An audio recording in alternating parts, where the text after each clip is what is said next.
The holidays are here, and this is our time to make you a holiday hero by showing you how to cook a steak perfectly. I ran into a guy the other day. I'm a big fan, I watch all the time. I'd love to learn how to cook a steak properly. And I said, what's your name? I can't remember what his name was. Dude, I apologize. But I went, have we not shown you how to do that? And he goes, well, I'm a relatively new viewer. Relatively new. When I'm relatively new to something, I catch the fuck up. What do we got, 500 episodes? Probably like 1,000 plus. 1,000 plus episodes? That being said, some of the early shit is not that good, is it? Not the best. Some of the early... well, he just went...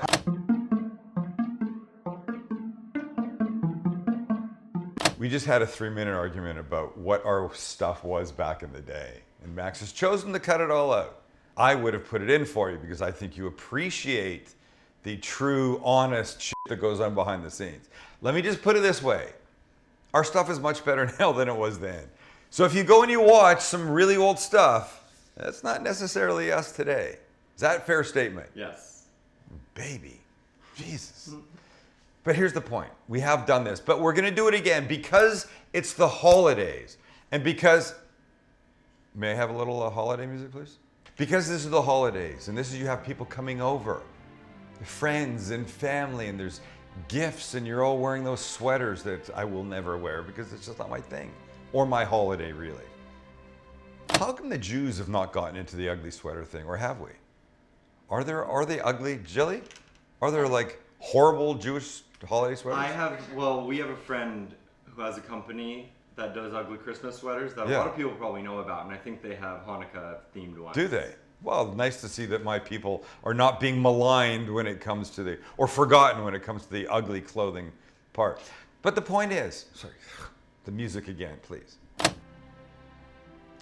The point is, people are coming over, it's a lovely time of year, you want to do things nicely for them. And it's nice to have some stuff on hand when they come. So you cook a steak beautifully today, and then tomorrow night they come over, you make a little crostini, a little this, a little that, whatever, it's all good. So that's what we're doing. But we're starting with the steak that we haven't used before. We're starting with, well, I'll open it and you tell me what it is. Cool? Cool. Okay, so forget what it is because you're supposed to know. But it's 1.5 pounds, it's 33 bucks a pound, it's 50 bucks. So this is a nice steak. I have a habit of saying, I would rather have a good steak once a month than 4 mediocre steaks once a week. That being said, somebody will write in and go, "F you, bitch, $50 for a steak. Who do you think you are?" I'm trying to show you guys, how to do things in an interesting sort of fun way. I've just said to that person, I'm not going to have a $3 steak once a week. It's not going to happen. And do you want to watch me cooking a completely shitty f***ing cut here? No, you don't want to turn in and see that. You want to see something interesting going on. And I get so riled up. I try to read the comment. I know. I just get mad doing this to myself. I need a minute.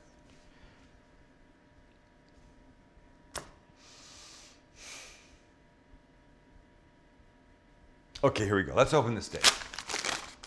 What is that? That should be obvious, right? Let me give you a hint. Ready? Looks like a T-bone. It's a T-bone. Well, technically it's a T-bone because it has a T-shaped bone in it. But it's a porterhouse. And here's the difference. A porterhouse and a T-bone both have a New York steak on this side. This side is the fillet. An actual fillet, like you would have, like a fillet. But on a porterhouse, the size of this little fillet piece is bigger, and on a T-bone, it's much, much smaller. So you go to a store, all things being equal, same price, porterhouse is your better value because that'll be a bigger piece. Here's the big difference. Both a porterhouse and a T-bone have the New York steak side, which is right here. They also both have some component of a fillet. The difference is the fillet on a porterhouse, which is this one, is much larger than on a T-bone. On a T-bone, this fillet piece might be just like that big. So if you have a choice, which you generally do, I'd go with the Porterhouse because you're going to get more filet. It's 2 steaks in one that satisfy at least 2 different people in your home, group, family, friendship, circle, whatever you want to call it. Let's season it. And here's how this goes down. A little bit of avocado oil, help everything stick. And now, kosher salt, always a generous amount. Fresh ground black pepper. And we're going to use a little garlic powder. Same thing on the other side.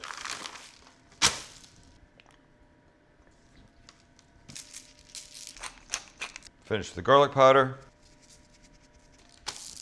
I like to get the edges and whatever's left on the paper and onto our baking rack.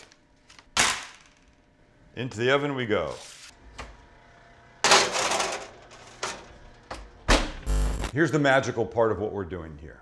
My oven is set to 275 degrees. The steak is going to cook low and slow. Not to be confused with barbecue low and slow that takes, 16 hours to make a brisket. This steak, which is about an inch thick, will take anywhere, I'd say, from 30 to 40 minutes. But when it's done, it will be perfect. It will be evenly cooked all the way, side to side, end to end, and top to bottom. And then all we need to do is give it a little searing to give the outside a beautiful golden crust. And how is it going to get to that temperature without going over, without being under? Well, we're using a good instant read thermometer. A digital instant read thermometer that should be in your arsenal. And this time of year, if you know someone that loves to cook, or you're someone that loves to cook and you don't have one of these, I think this thing's like about 15 bucks, maybe 18. We'll put a link to it below. This is important. Put a link to it where? Sorry, I learned about this the other day. We'll put a link to it in the description. There you go. Apparently below's. Because apparently in Australia, where shit's backwards, the description is above. Is that why you have me do that? Yeah. Okay, not true, but this is an important piece. This is as important as anything in my kitchen. If I had a choice of I'm looking around. Well, I don't know. Searsol or thermometer? Searsol or thermometer? Thermometer wins. A good digital instant read one.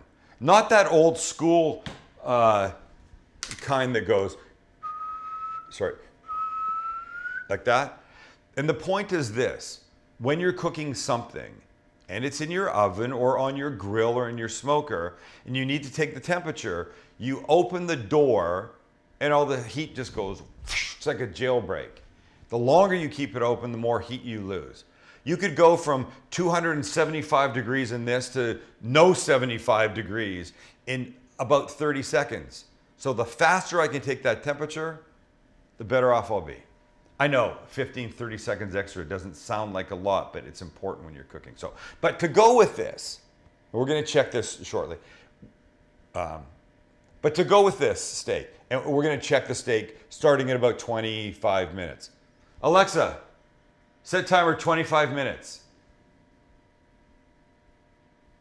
25 minutes, starting now. She's a little slow these days. I think she's had enough of my nonsense. We'll make some really delicious mushrooms to go with it. Jet would love mushrooms. Mushrooms at a steak, best thing ever. Best thing ever.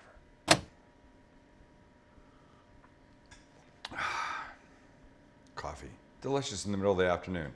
And a little coffee cup I bought in Jordan. But I digress. Here's what we're using. Shiitake mushrooms. Look, you could do what I'm about to do with pretty much any mushroom. Not sure that I'd use a portobello, but a brown mushroom, any kind of brown mushroom. Don't know I'd use a white mushroom. So I'm starting to rule out mushrooms. So maybe you can't, you can do this with a white mushroom. You can do this with a portobello. I'm just a fan of these, so. And here's how I like to deal with them. We start this way. So I take one, remove the stem, and then I cut.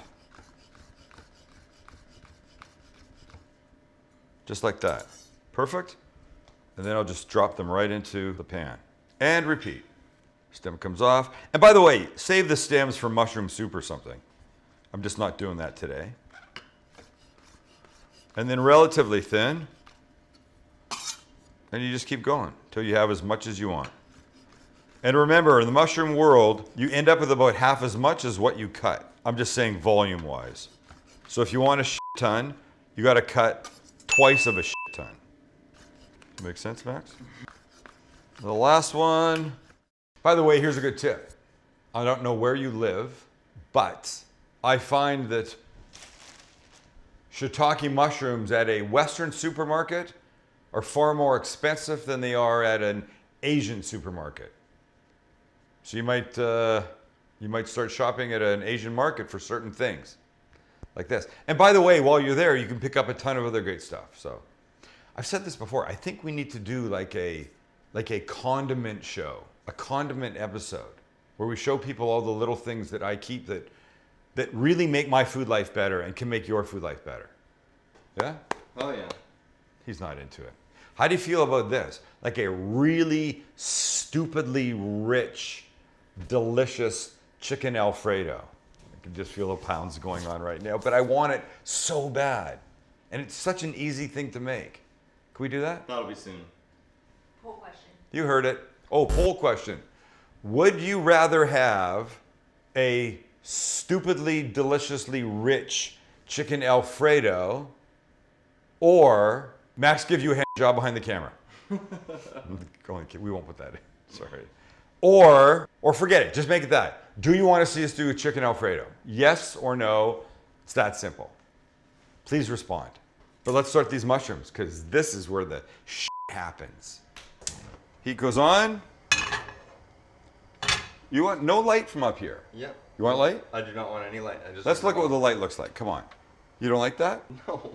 How about that? Please no. You don't like this? Play some disco music, quick. Fine, I'll leave it off. Okay, so yes, they're gonna start to cook. They need a little something. Pan's getting hot. We'll give them a little chosen avocado oil, and they'll start to get a good sear on them. Uh-oh. You really just want to begin them softening a little bit. So it's been 25 minutes. It's clearly not ready, but let's just give you a sense of where we're at. And you want to go like right in here in the middle. So look, there's the ambient temp outside the oven, and in here is, so it's 100, right? So we're 30 plus degrees away. We'll continue with our mushrooms. You can see with a little bit of oil, they're starting to get a little color, which is great. They don't need too much. And here's the thing about shiitake. So look, drop them. I don't want to cook them until they're too soft. Here's our next couple steps. We're going to come in with a little butter, about a tablespoon. Let it start to melt beautifully. And when it does, we mix. Wow. If only you knew what was going to happen to these. Now, a little garlic. And another tiny squeeze of oil because I just do not like garlic cooking dry in a pan. And you wait about 40 seconds till it gets very fragrant. And literally, as you stand here, you start to get that. And once it does, you mix it in. We're going to give it a little salt and pepper. And the last ingredient for a little splash of umami is a tiny bit of soy. And that was about a teaspoon. I didn't go crazy, but look, it affects the color. You have no idea what's going on here. Okay, now we wait for our steak. We'll turn this off, move it off the heat, warm it up before we need it, and we're almost there. And we're there. Come on, let's go have a look. So there it is. Hello, most boring looking steak ever. Let's check the temp, shall we, Max? Look, we're about 130 133 is where I want it to be. So we're there, right? 134. I said 133, 135, we're good. But we have to make it look good, and it doesn't look good now. So we're gonna put it into a cast iron pan that's on the heat, give it some color, and then cut it. Come on.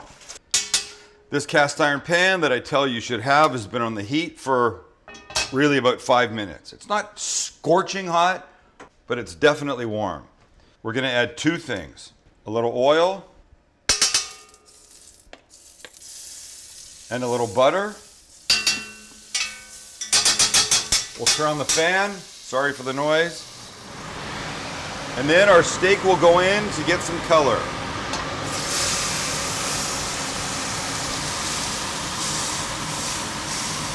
We're only going to give it about 45 seconds aside. For color and a little crispness. I push down just to make sure that there's good contact with the whole steak. And now we'll flip. That's what we're going for. Pretty, huh?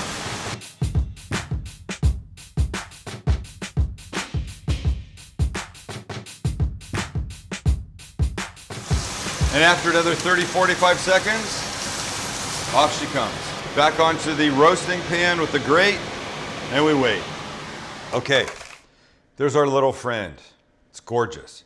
Now look, you don't have to let it rest quite as long as you would if you just put it on the grill and cooked it all the way. The fact that we cooked it slow and low means it's not gonna, give off too much juice.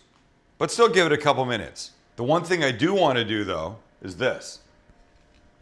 Here's our mushrooms that I'm gonna warm up in a minute, but I'm gonna take the butter and the oil from the steak in the pan and do that. Because it's a waste if I don't. Just made these guys so much better. All right, time to cut our steak. So, I'll take it off here. And so remember, 2 sides. Here's our New York. We'll take the New York out like this.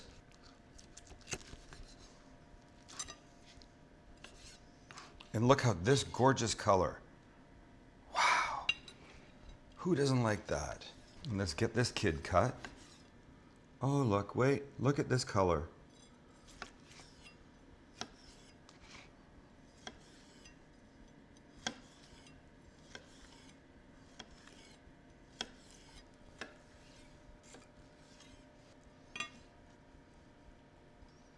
See what I mean? Look at, this is the point. When you cook a steak, reverse sear, and that's this method, here's what you get. You get top to bottom, wall to wall, end to end beautifulness. And now we'll take off this gorgeous little tenderloin here.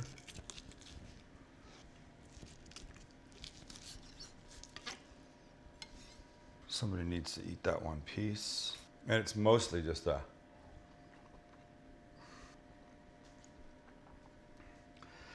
little piece of fat, but it's so good. Okay, here we go. Watch this.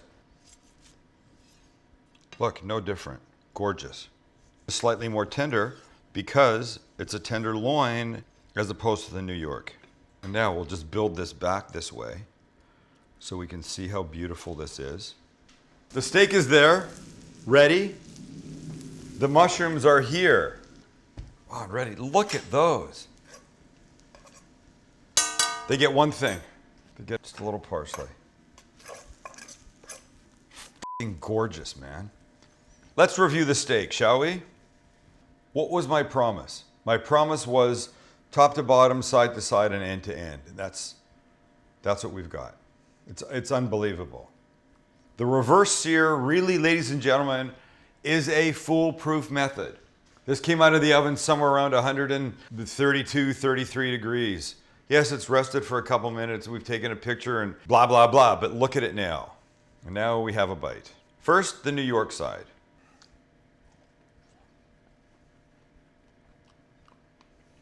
Flavorful, perfectly tender. Perfectly tender. And now some of the shiitakes.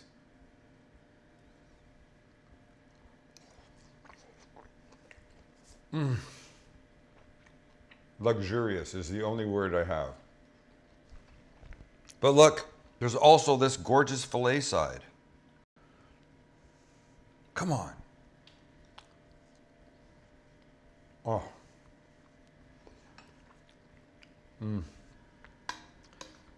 I'm a huge filet fan. It just melts in your mouth gorgeous. And when you pair it with these shiitakes,